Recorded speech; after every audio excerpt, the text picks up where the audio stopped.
Bonsoir, chers amis. Alors, continuons notre passionnant voyage dans le monde des maladies. Nous plongeons de plus en plus profondément dans l'ostéochondrose, l'arthrose. Nous nous enfonçons dans ça.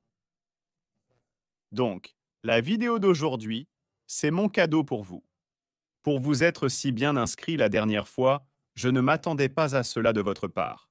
C'est agréable, je suis surpris. Et c'est pourquoi aujourd'hui, je vais vous montrer quelque chose d'intéressant, comme toujours d'ailleurs. Mais votre vie, on peut dire ça, sera maintenant divisée en deux, avant et après avoir regardé cette vidéo.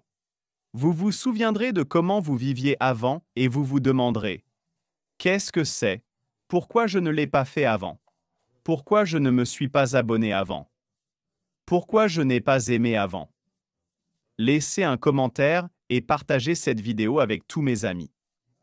Alors, nous avons ici pratiquement le même modèle de corps pour deux personnes. Ici, nous voyons la position du corps, dite tordue, et pourtant cette position du corps n'est pas tordue. Quelle est-il la différence? La différence réside dans le fait qu'il y a des muscles qui maintiennent la position du corps optimale. Leur équilibre nous permet de nous tenir pratiquement sans effort. Et à cause de la tension musculaire, nous avons des muscles à l'arrière. C'est le groupe des muscles trapézoïdaux, supérieurs, moyens, inférieurs, et les muscles à l'avant, les pectoraux, le grand et le petit pectoral, voilà. Reconnaissez-les. Et ces deux muscles équilibrent l'omoplate. Et selon la position de la main, la position de l'omoplate dépendra de la façon dont la charge sera répartie sur le cou et la poitrine de la colonne vertébrale. Ici, on peut dire, l'équilibre est pratiquement idéal. Ici, ces deux groupes de muscles s'équilibrent l'un l'autre. Ici, nous voyons que le grand pectoral est beaucoup plus développé, il est très puissant. Et les muscles trapèzes, supérieurs, moyens et inférieurs, ils sont si faibles, si minces, ils ne peuvent pas soutenir notre épaule et notre bras. C'est pourquoi ils se déplacent vers l'avant et les épaules et les bras se tournent de cette manière. Que devrions-nous faire? Ce qu'il faut faire? La position des mains a une grande importance pour maintenir l'équilibre en général. Beaucoup essayent de redresser leur dos, de serrer leurs omoplates, mais cela commence à leur faire mal. Le dos fait encore plus mal. Cela faisait mal avant, ça commence à faire mal si ça ne faisait pas mal. Il y a une sensation de tension ici, entre les omoplates, comme si quelque chose n'était pas à sa place. Ils ont finalement ressenti qu'une vertèbre déplacée les empêche de bouger correctement. Cela se produit parce que les muscles sont constamment forcés de maintenir une tension excessive.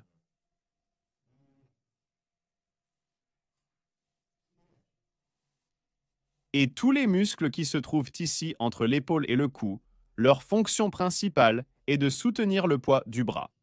S'ils ne parviennent pas à gérer cela, alors le bras commence à se déplacer vers l'avant et le bas. Voilà comment ça fait. Et pour nous ramener la main à la position requise, tout en corrigeant la position de notre propre posture, parce que c'est précisément la position de la main qui a le plus d'impact sur la posture, nous devons suivre quelques règles avec vous. D'abord, regardez-vous dans le miroir. Si vous voyez que votre main est tournée de cette façon, cette partie arrière, alors vous devez tourner votre main de manière à ce que votre pouce regarde vers l'avant. Si nous tournons la main dans cette direction, vous voyez, le coude commence aussi à nous regarder dans cette direction. Et maintenant, chaque levée de bras sera avec le travail exorbitant du muscle deltoïde moyen, mais en même temps, le deltoïde antérieur ne travaillera pratiquement pas. Aussi, si vous tenez habituellement votre bras de cette façon, il s'adaptera également à cette position. Dans cette position, il se déplacera légèrement en angle. Si votre pouce pointe vers l'avant, votre main se déplacera aussi en avant et en arrière. Si elle bouge en arrière, que vous le vouliez ou non, votre muscle le plus large travaillera à chaque étape. Le trapèze inférieur moyen travaillera également, ils recevront la charge à chaque pas. Si la main est tournée de cette façon, alors le mouvement dans cette étape sera légèrement dans cette direction. Et au lieu que ce soit là-bas les muscles du dos, vous aurez plus de travail pour le trapèze supérieur.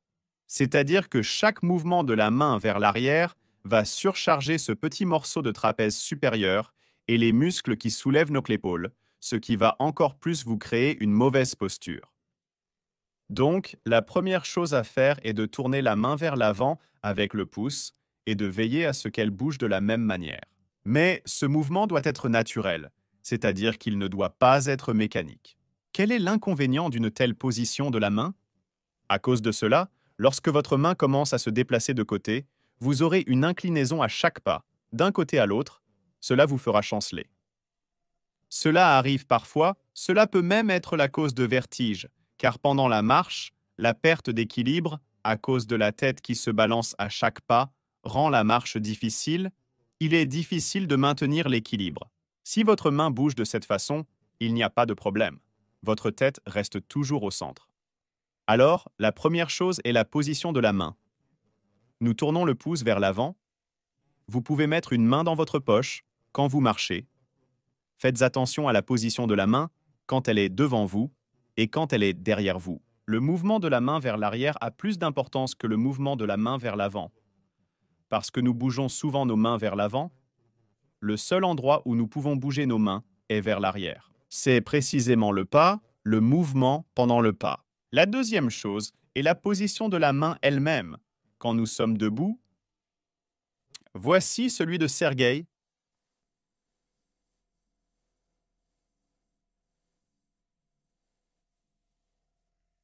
Sa main est ici, vous voyez? Elle pend inanimée devant lui et la main de ma patte est ici, vous voyez?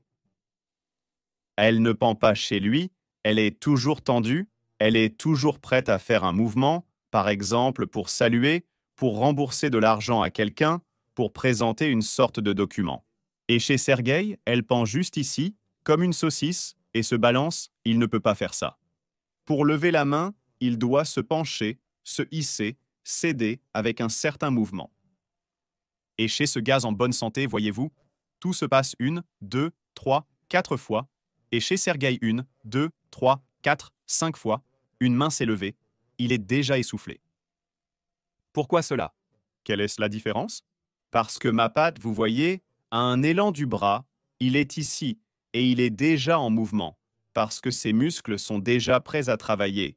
Ils sont prêts, par exemple, à lever une bouteille pour le nouvel an, boire, manger quelque chose. Non, cela devra être coupé. Et chez Sergueï, il fouille comme dans une salade, et tout à coup, il s'est endormi. Il est tombé face première. Quelle est la différence? Comment apprendre cela? Regardez, pour cela, nous prenons le mur. Un mur ordinaire convient pour ça, et nous nous tenons à une distance approximative du mur de la largeur du pied, et nous mettons nos coudes contre le mur.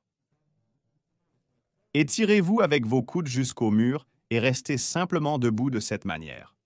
Si vous avez vu dans certains manuels de culture physique thérapeutique, de nature, comment avoir correctement votre posture, vous devez vous tenir contre le mur, vous pencher autant que possible, et c'est ainsi que vous essayez reculer du mur.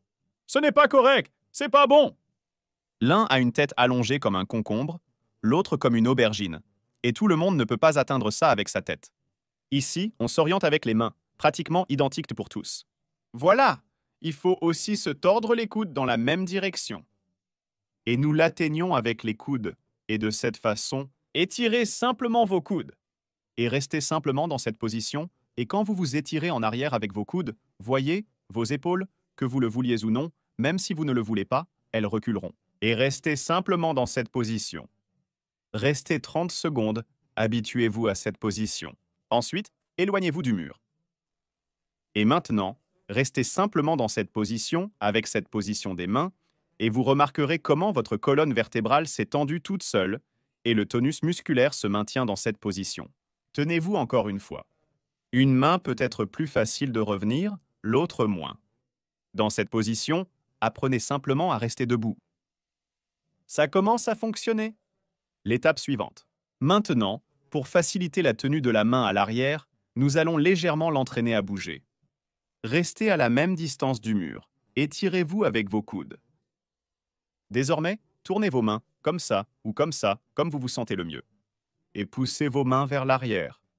Rapprochez un peu vos paumes vers l'arrière. C'est-à-dire, faites un mouvement vers l'arrière avec vos mains. Certains y parviendront plus aisément que d'autres. C'est-à-dire, l'objectif n'est pas de développer au maximum cette mobilité. Faites simplement bouger un peu votre main ici pour qu'elle s'habitue à cette position, pour que les muscles entre les omoplates bougent aussi, pour étirer un peu les épaules ici, entre le muscle trapèze le plus large. Ensuite, maintenir cette position sera plus facile. Voici une autre règle pour contrôler cela plus tard. Il suffit que lorsque vous vous tenez debout, voici votre os, il est ici, l'os antérieur supérieur de l'os iliaque. Et essayez, lorsque vous vous tenez debout, de toujours garder votre gros doigt derrière cet os. Si vous voyez vos mains avancer de nouveau, ramenez-les en arrière.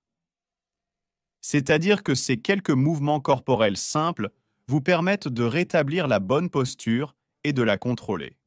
C'est-à-dire que vous la contrôlerez non pas en serrant les épaules, mais simplement en positionnant correctement vos mains. Et maintenant, pour entraîner ces muscles, pour leur apprendre à travailler sous le bon angle, pour qu'ils puissent maintenir notre bras en arrière, cet exercice est très bon à faire. Vous pouvez le faire assis, debout, à la maison, au volant, dans la voiture, où vous voulez. Au travail. On peut le faire allongé. Je vous montrerai comment le faire assis plus tard. En général, allongez-vous comme ça, posez votre tête et mettez vos mains ici. Voyez, ils ne sont pas posés par terre. Mais nous les mettons ici, là où se trouve l'articulation, l'iliaque. C'est à cet endroit que nous les mettons, des deux côtés. C'est un peu au-dessus de la fesse, sur le bord supérieur du muscle fessier. Nous avons posé nos mains ici, et maintenant nous essayons de nous étirer jusqu'au sol avec nos coudes. Nous étirons complètement le muscle trapèze moyen, le muscle rhomboïde, le muscle trapèze inférieur est également étiré. Et à partir de cette position, nous essayons maintenant de joindre les omoplates ensemble. Nous sommes restés ainsi pendant 1 seconde. Et puis, nous nous étirons à nouveau avec les coudes ici, vers l'avant, vers par terre, et puis à nouveau. Nous faisons ces mouvements 10 fois. Si vous avez assez de santé, sinon moins, vous pouvez en faire 5. Nous faisons 3-4 séries, ce qui fait en tout environ 30 fois. Faites-le. Ressentez comment ces muscles entre les omoplates sont très bien sollicités, ceux qui ne travaillent généralement pas dans la vie quotidienne. Si vous ne pouvez pas le faire couché, vous pouvez faire ce mouvement assis, c'est la même chose. Ici, la charge est moindre. En position couchée, elle est plus importante. Si on ne peut pas le faire couché, on peut le faire assis. Essayez de joindre vos coudes derrière vous, comme si quelqu'un vous tirait les coudes vers l'arrière. Imaginez. Ou demandez à quelqu'un de faire ce mouvement une fois, puis essayez de le reproduire. Et faites une amplitude complète, en avant et en arrière, en avant et en arrière. C'est justement très bon pour entraîner tous ces muscles. Alors, mes amis, voilà comment votre vie s'est divisée en avant et après. Et maintenant, comme d'habitude, nous vous disons au revoir. Jusqu'à notre prochaine rencontre, mettez des likes, commentez, faites du sport, aidez vos parents.